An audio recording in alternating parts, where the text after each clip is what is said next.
चलते जाला का नहीं के हो जात।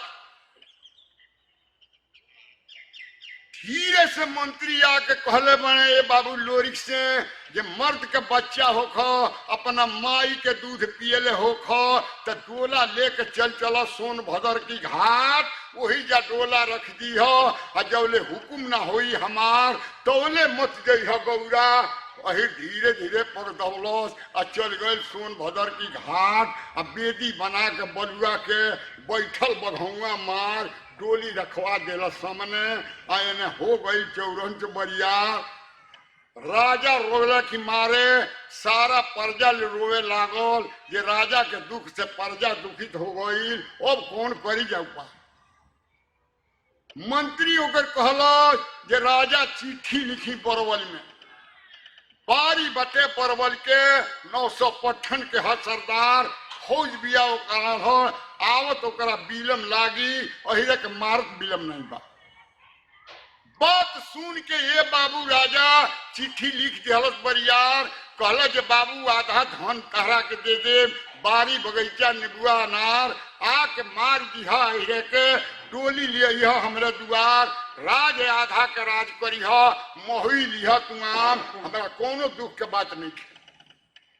बरवल में जब चिट्ठी गईल बरिया सुन के खुश हो गईल। खुशी के मारे बजा बजौलस और लागल ओइजा अछनन बाजा बाजे अहनत बजल बधा। ओकर औरतिया सुनल जे सैया बने सुहगावन हमरा सिंदूर के मलिकार। दादा कहाँ जाता तू लड़े, कौन बात के बाद? तो कहल जे एगो वही राज बगौरा के ओकर लोरिका हुए नाव सरवा डोला घेरले बटे राजा के। अब वही के जाके मुड़िया काट दे और चट के डोलवा ले जाके राजा के दे दे, आधा धन के मालिक हो जाई। आ का घर में बैठल बारू चल नेमुआ खइह अचार, बासमती के मिली चाउर, रहर मुआ के मिली दाल, कोनो बात के कमी नहीं खे, हमारा सुख में मिल गई राज। लागल ये बाबू जोइया रोवे बरिया के गोर पकड़ के हो गई खान। कल जे सैया लगी सोगावन हमरा सिंदूर के मलिकार, रोआ मत जाई लड़ाई यही की। हमारो नैहर हवे सुरौली, हम लड़ाई देखले बनी यही के। रौरी मान के लोहा नहीं खे, जहिया लखलख फतिया रहे 12 बरिसवा के रेजा। अभी मुखवा पयावत रहे पाम तैया मरलस 900 पठार सुरवल के। भीमली ऐसे जोधा के मरल जरा 7 हाथी के बल रहे। अमर के देहलस खड़ीला मुहरवाई, किला पर मरलस ढाका से, गुरु टूट के गिर गई राजा बामर के। आये बाबू को दिहलस अपना भाई के बियाह। 12 बरिस के तगमा तुरलस। राजा रस बामर कहले रहले जे हमारा बेटी के जौले ना होई बियाह तौले केहू की बेटी के बियाह ना होई, ना हम ससुर लगब दुनिया में, ना बेटा लगिए ससुर। ये बात के सुन के बाबू बरवल के बरिया कहल जे तेरा खेलिंग हुए अहिरे के, यही से बड़ाई करते ओकरा के भल ही तेरे हो जेबे रान। हम जाए जरूर अगोरी आ जाके मारब सोनभद्र की घाट। कहला जे अन्न खाई गऊ के मांस खाई, पनिया पी रोधिल के धार, सिजिया सुती बहिनी की माई के कौन क्रिया खा के। ये बाबू से चल दिले बरिया बाजा बजावत बरिया के पलटन चल दिहलस बरियार। आवत या पलटन दुआरा पर राजा के मतलब खुशी हकार जे आ गए बारी बरवल के। अब वही के ना बची जान। सारा लोग ये बाबू अगोरी के दांत ने उंगली काटे कि वैसन सुघर मर जाई आ चौके के हो गई रान। अब का करो, केहू का अकिल ना चले। बरिया के कहल जे बरिया कहले जे पानी पी ले बाबू। बरिया कहले जे हम ना करब जलपान, जौले मूड़ी ना काटब यही के तौले हमारा ना चैन बा। बता दिलो रास्ता ये बाबूजी रोड। देखबो बाजा बाजत ना चली दी है मजरी कहले बिया ना समझाई जे सैया लगी मोर सोहा गावन हमारा बानी सिंदूर के मालिकार। दादा आ गइल बारी बा परवल के, अब ना छोड़ी राउरे देखी जान। त कहल जे हमके छेर बकरिया मत बूझ, जे कान धरत में मियाँ गीदर बानर मत बूझ, जे दाढ़ी पर कूद जाए, ऐसा बात नहीं खे। आवे द देख तनी बरोल के बारी, तू डोली में बैठा रही समाज। अनुपी ए बाबू जादूगर रहे, ऐसे जादू चलौलस, बजर के डोलिए दिहलस बना, टोली बना के बजर के, और में लागो रहे वो हार, ओके ढकना लगा के अब बैठ गई से भगवान के नाम धके। अहिर उठल बटे जिरौल से, कहलो जब मैया हो जगतारान, आज कुलवा के हो पूजमान, डिहा परम कहाँ सुतल, कह के पूजा देनी दिन रात। उन्हें डिहा चमक गईले अहिरे के, उन्हें दुर्गा के आसन हो गई बरियार। खींचा खाड़ बिजली के, अरे ऊपर लवर गोमियाई, नीचा चुई चुई गिरे अंगार, मार बज गई तेगा के, का कहीं कर्म के जैसे चैती की सनम भाई लोग काटे, वैसे काटे लागल ना बीरवान लोरी। आ दहिने देखावे बाएं मारे, अगवा बढ़त देखो ना चली जाओ। एक और पानी बहल सुन भदर के, एक और बहल रोधी लावा के धार। अक्सर पनिया ढार हो कोई दियलस, बरवल के बारी भागल बा जन्म लेके। आके बोला गिरा की पहुंचल बा दुआर, के बेटी चौदना तोर मुँह लागी, तोहर फारो माता के बगाल। दादा यही जन्मवा नहीं खेले ले, उ तो असुर ले ले होता। भाग गई बरिया परवल के, त लगले रोवे देखो नाराज मुँह लागी। कहले मंत्री सगरिया धाना तेजिए देवी, लेकिन हमारा मोजरिया जाला का नहीं खे जा। ए बाबू का कहीं कर्म के बतिया, पाती लिखल फेंक दी सर। आज जवन रहे ए बाबू भटरम्पा भटवल के, उहो जोधा रहे पहलवान। 600 जोधन के जोड़ करावे, ओकरा मरले दई डरास, ओकरे लगे पत्रिका गोइल।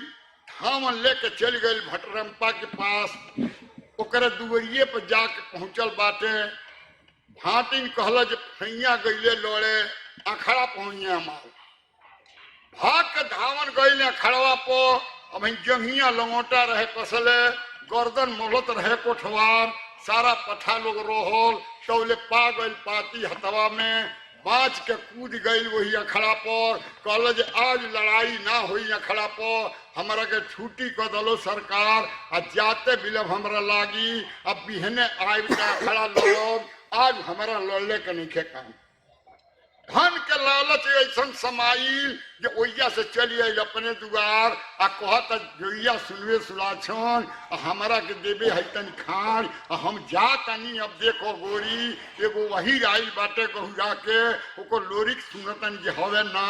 आ देखो जे डोला ले ले बराजा के, आ ओकर आधा धन हमरा मिली। बासमती के मिली चाउर, रोहर मुंगुआ के मिली दाल, कंचन चरल जाई हमनी का। आधा कगोरी के मालिक रहल जाई। चल चल डोलवा लेके संगवे चलतानी, अब इजा रहला के नहीं दरकार। भटिनिया हाथ जोड़ के कहल जे सैया लगी सोगावन हमारा सिंदूर के मलिकार। वही रौरी मान के नहीं खे, ओकर लड़ाई हम जानतानी। जहिया सुरवल में 12 बरिस के मेड़ तूर दिहलस, सगरी सती लोग के हो गई बिया। रौरा जांघे जोड़ जब बनल रहे, पहुंचा बनो रहे बोलसा, तो कहे ना बरात लेके सुरवल चढ़नी, कहे ना कलनी हमारे पहले बिया। हटवा मार दहलस चटकन से जोइया के। जोइया गईली रिसियाई, अरे मंगिया के सेनूर धोई दिहलस, चूड़िया फोड़ दिहलस तत्काल, साड़ी ब्लाउज फाड़ दिहलस। कदे जाते बिलम तहरा लागी, अब बहुरत बिलम नहीं बा। इतने बतिया कह के जोइया गिर गई भाराई।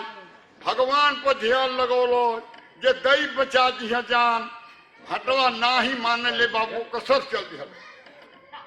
अक्सर जब धैले बरा हरग हरग हुई तुरंत, अरे परग दबौले जात पहुंच गईल बटे मोलागिर दुआरा। भटरम्पा के बड़ी इज्जत भई, खुशहाली, हल्ला मच गई दरबार। जब भटरम्पा भटोल के आ गईले, अब ना छोड़िए वही लगे। नाश्ता पानी जब आई तो कहले जे नाश्ता बटे हराम। अरे डोली आई मजरी के, वही के हाथ से बनी जवनार, तब हम भोजन करब यही नगरी में, ना तो हम ना करब जलपान। का कहीं मरम वही तही के उन्हें डोलिया के हार टार के मजरी देखतिया। कहल जे सैया लगी सोगावन, हमारा सिंदूर के मलिकार। भटबल के भटरम्पा आ गई, 900 पट्ठन के मलिकार, 600 पट्ठन के रोज जोड़ करावेला। रौरी मान के ना बा। कहल जे आवे तो तनी हमार बोल के था तो देखलू, हमारा बुधियो के लगा लो था। ए भैया पहुंचल बटे भटवा तो डोलिया की लगे हो गई खाड़। कहले जे कहाँ घर तोर लागे, कहवा लगेला दुआर, आ कौने कारण से डोली रखले बाड़े, काहे न डोलिया विदा कर देते रे आज रे। जब रे के बोली सुनल सही तब मने मने गरमाई, मन ही में कैलस विचार। कहले जे हवा दही नारायण, आज रे हमारा केहू कोई के ना बोलावल, इशारा रे रे के कैले उपाय। तो कहले जे बाबू हमरा डोली डाणी से गरज नहीं, हम हीरे के जात गाय भैंस चराई ले।